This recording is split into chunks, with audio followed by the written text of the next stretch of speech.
Is it working? There's something called a vibration Let's see. chamber. Hello and welcome, dear viewers. I am your host, the final design of the unfinished product, the King of Concepts.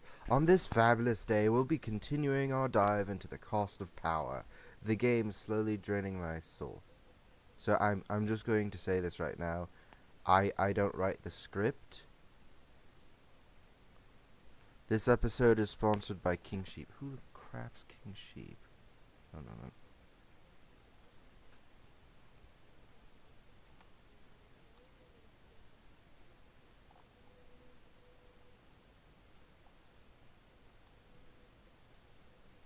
Should I be concerned? King Sheep Productions. Oh, no, that isn't that. King Show Lamb's Hum. No. Okay. Well, that seems like a dead end.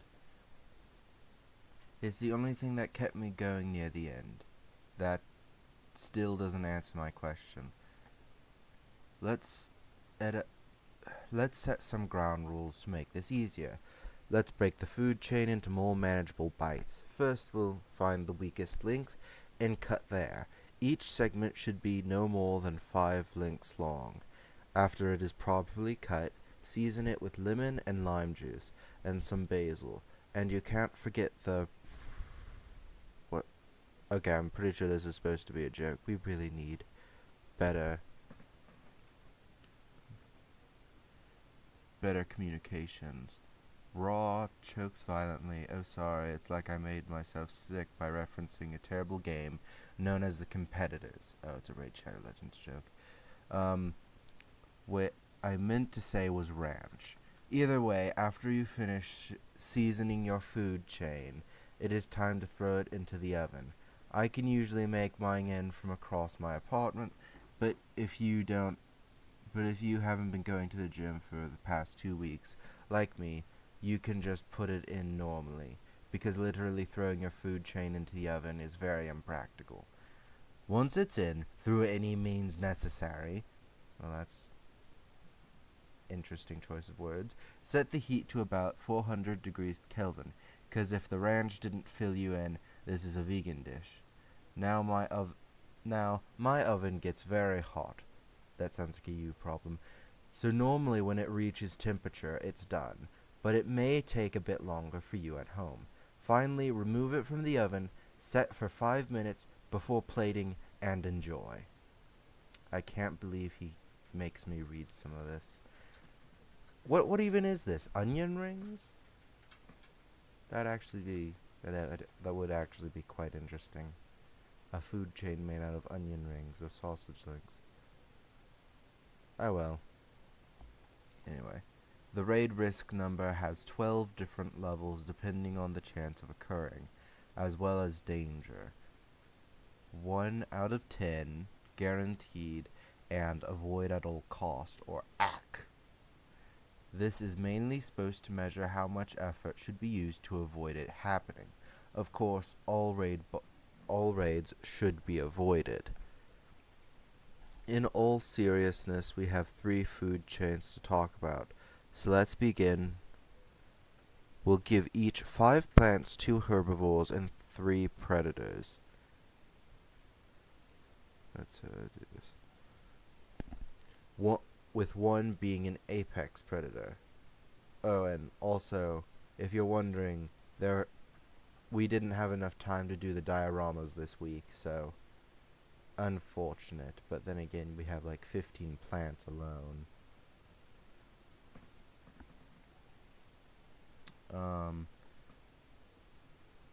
I'll accept the snow hell. It does have BL, Black Leviathans. It doesn't say that, but if you haven't seen the previous chapters, then BL and WL means black and white leviathans. But they've never been seen eating anything. It is unknown where they get their nourishment.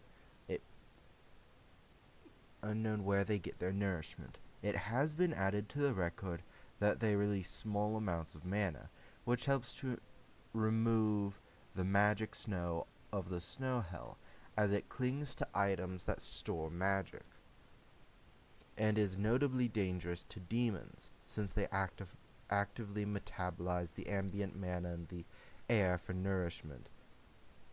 Gosh, did he have to look up the encyclopedia? What was that? But in the snow hell, the snow would cling to them like magnets and freeze them to death. Well, that's explicit. Although there is still plant life, such as... Ooh, good segue. 1. The white rose. The white rose is a flower that has come to symbolize survival. As out of all the flowers in the snow hell, it is the most common due to its survivability. It's seen as remarkable, and thus it's sometimes given as a get well soon, or used to decorate medicine. That doesn't say decorate, but it's supposed to. Blizzard roots, an herb that can ward off heat stroke and forbids your body from and forbids your body temperature from going over 40 degrees. It's useful on slaves. Good thing the faithful have a monopoly to regulate its use. Crystal grass. It's not actually a type of grass, but a mineral formation that has absorbed mana, thus ripening, with quotation marks around it.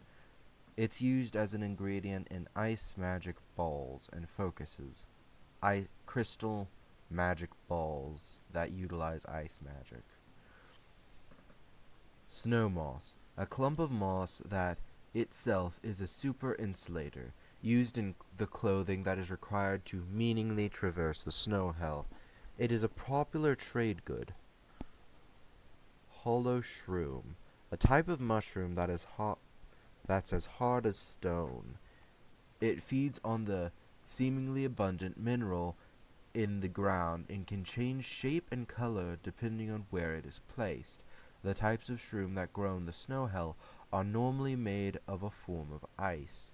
That contains mana and can be a supplement for crystal grass or blizzard root. Still, they rarely form into one with an immaculate hexagonal cap with much more mana potency. Although somewhat rare, plant life still exists in the snow hell. But what about black leviathans? They may not eat, but they still exist. So what are they? Well, there are two mainly. The black camel. With the appearance of a giant camel, the black camel is thought to be an insect, since eyewitnesses state they have an outer carapace which gives them their black coloring. While it's true they roam through the snow hell, they sometimes are seen outside it, since they use their black pigments to absorb sunlight and gain heat. Therefore, they travel out of the snow hell frequently. Although they aren't very fast, there has never been a sighting of one being eaten, nor half-eaten remains found. Raid threat 0. No known raid possibilities. 2. Black skybirds. Although one hasn't been seen up close, it is questioned if it is an insect, since it has the same black pigments as it soars through the snow hell, never landing. A few sightings of them being hunted and eaten, but no remains have been left. Raid threat 0. No known raid possibilities. This is all for the assumed herbivorous life. So now on to the predators. Oh, this is... I see. White Jerumagon. A large white dog-like creature found following black camels. It isn't known why, but it seems they're protecting them. The Jerumagon are the main hostile monster, as the others will only kill mostly by accident, and since the others are too big to see humans as a meal. Raid threat 0. No known raid possibilities. 2. White blizzard fish. Their name Their name may be fish, but in reality they are more like sharks, swimming in the blizzard. It attacks anything that flies, but isn't a problem to anything on the ground. That being said, when they pass overhead, a small group of Darumagon are seen looking for scraps. Raid threat 0. No known raid possibilities. And finally, the apex, the giant blizzard centipede. Running across the snow hill at incredible speeds, the giant beast has a forked tongue which is used to catch black skybirds, although eyewitnesses say it's more like a bird perching on the tongue and is willingly being eaten. It has been which has been proven, but it is unknown why they show such behavior.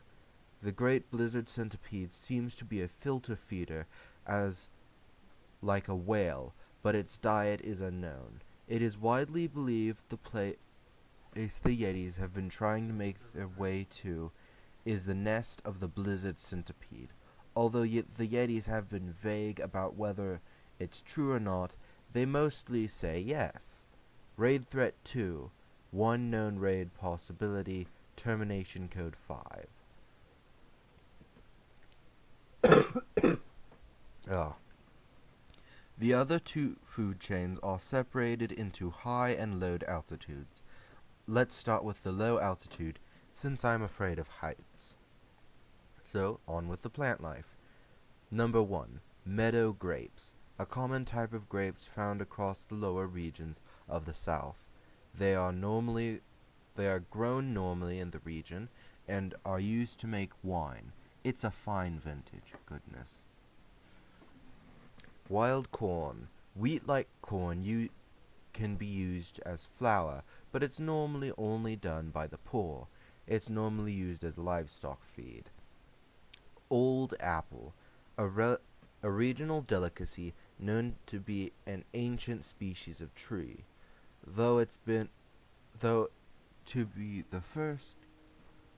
be the first kind of apple. This may not be true, and they admit it. They are the faithful after all. But it's still a good marketing strategy. 4. Golden weeds. A type of plant disease that makes their chlorophyll turn gold. This can and will harm the plant and make them growing them much harder.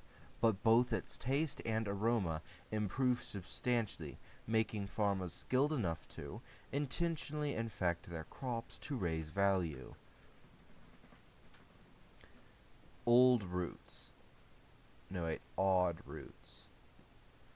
Have any of you ever eaten a buzz button? I'd describe them as capsaicin, the spice molecule, but for sour. Odd roots work similarly, but for a flavor entirely random. Magic can be used to control what flavor it gets, and it's used to replace spices. Yay, that's all for the lower plants. Now on to the wildlife. 1. Jackalope. A giant bipedal horned rabbit, not to be confused with rabbit folk. Although it's seen as a demi-human, many still hunt them and find them delicious. This is seen as normal, so it's not questioned as much as one would think. They spend their time grazing, have very good family structures, and even bury the dead, and have things like marriage and a simple form of law. They are skittish when spotted due to being hunted. Their magic prowess starts and ends with their druids, who can generate food, producing plants and vegetables, and speed up growth. They are also the non-event version of the Easter Bunny. I'm pretty sure we talked about that. It was a while ago. I'd forgive you if you didn't remember. Raid threat 1 through guaranteed, with 2 known raid possibilities. Rabid Rabbit Rebellion. Goodness, that's a tongue twister. and the Black Prophecy. Okay. Number 2, Goatman. Like the jackalope, it's seen as a demi-human, but it's much less intelligent than most. They are seen climbing the cliffs and living in caves. They graze on occasion and have a family structure, but their movements are shown to be driven by a large amount of animal instinct. The height of their intelligence is believed to be their shaman, magic users capable of a few types of weak power. Raid threat 5 through 7. These are still the herbivores, right? Why do they have so much more raid possibility than the others? 2 known raid possibilities: Roar of the Billy Goat and the Twin Mountain Maidens. Alright. That's all for the herbivores. On to the predators. Red bear. As the name suggests, the red bear is a bear with red fur, similar to the black bear or the brown bear, plus some vampiric properties. Their red fur is normally blonde, but can absorb blood and grow more powerful as they kill their prey. They are known to steal meadow grapes after breaking into pastures. That's posters. Raid threat 3. There is one known raid possibility: Mount Corpse. 2. Ratman. Oh, this must be written by the Faithful's point of view. Sniveling vermin. They are known to steal from and ransack villages, and are killed on sight. Any den is to be raided and purged. The captured are to be tortured until the diseased heretics betray their friends and family before being burned at the stake. They are highly intelligent and brutal. Their weapons use no magic and are devastating, firing thunder, gases, and iron. And that's just 3. That's just 3. None of them have yet to be understood, so be very careful when purging them. They worship a presumably long dead demon, although it's unknown which one. But it does not matter. Raid threat 7 to guaranteed. 3 known raid possibilities: Rat Retribution, the Faith of the Heretic, and the Rat King. And of course, the apex. Why is Rial lurk here? I get that he's like the multiversal. I get that you probably had,